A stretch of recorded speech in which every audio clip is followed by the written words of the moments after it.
So நம்ம இந்த வீடியோவில் என்ன பார்க்க போகிறோம் அப்படின்னா 12th ஜுவாலஜி பப்ளிக் எக்ஸாமுக்கான இம்பார்ட்டன்ட் கொஷின்ஸ் தான் பார்க்க போகிறோம். ஸோ லாஸ்ட்டு 2020லேருந்து அதாவது 2020லேருந்து 2024 வரைக்கும் கேட்ட கொஷின்ஸ் வந்து பிடிஎஃப் ஃபார்மேட்டில் வந்து நாங்கள் கொடுத்துருக்கோம். ஸோ உங்களுக்கு பிடிஎஃப் லிங்க் வேணும் அப்படின்னா கீழே டிஸ்கிரிப்ஷனில் இருக்க லிங்க்கை யூஸ் பண்ணி நீங்கள் டவுன்லோட் பண்ணிக்கலாம். இதில் பார்த்தீங்கன்னா உங்களுக்கு 2 மார்க்ஸ் வந்து 2024லேருந்து 2020 வரைக்கும் கேட்ட கொஷின்ஸ் வந்து இதில் இருக்கும். நீங்கள் படிக்கும்போது இந்த கொஷின்ஸ்க்கெல்லாம் இம்பார்ட்டன்ஸ் கொடுத்து கம்பல்சரி படிச்சுக்கோங்க. ஸோ இந்த கொஷின்ஸ்லாம் வர்றதுக்கான நிறைய சான்சஸ் இருக்குது. ஸோ அதே மாதிரி பார்த்தீங்கன்னா 3 மார்க் கொஷின்ஸும் வந்து இருக்கும். ஸோ 3 மார்க் கொஷின் வந்து 2024ல் கேட்ட கொஷின்ஸு. அதுக்கடுத்து பார்த்தீங்கன்னா உங்களுக்கு 2023, 2022, அதுக்கடுத்து பார்த்தீங்கன்னா 2021, 2020 இதெல்லாம் வந்து பப்ளிக் எக்ஸாம் கொஷின் பேப்பரில் கேட்ட கொஷின்ஸு. இதெல்லாம் உங்களுக்கு 78 கொஷின்ஸ் வந்து 3 மார்க் கொஷின்ஸ் இருக்குது. அதுக்கடுத்து பார்த்தீங்கன்னா உங்களுக்கு 5 மார்க் கொஷின்ஸ் இருக்கும். 2024ல்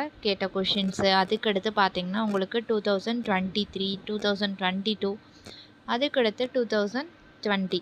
ஸோ இந்த கொஷின்ஸ் எல்லாம் நீங்கள் வந்து நல்லா ப்ரிப்பேர் பண்ணிக்கிட்டீங்க அப்படின்னாவே நிறைய கொஷின்ஸ் வந்து அட்டன் பண்ணுறதுக்கான நிறைய பாசிபிலிட்டிஸ் வந்து இருக்குது. இந்த பிடிஎஃப் உங்களுக்கு வேணும் அப்படின்னா கீழே டிஸ்கிரிப்ஷனில் லிங்க் கொடுத்துருக்கேன். ஸோ நீங்கள் அதை யூஸ் பண்ணி டவுன்லோட் பண்ணிக்கோங்க.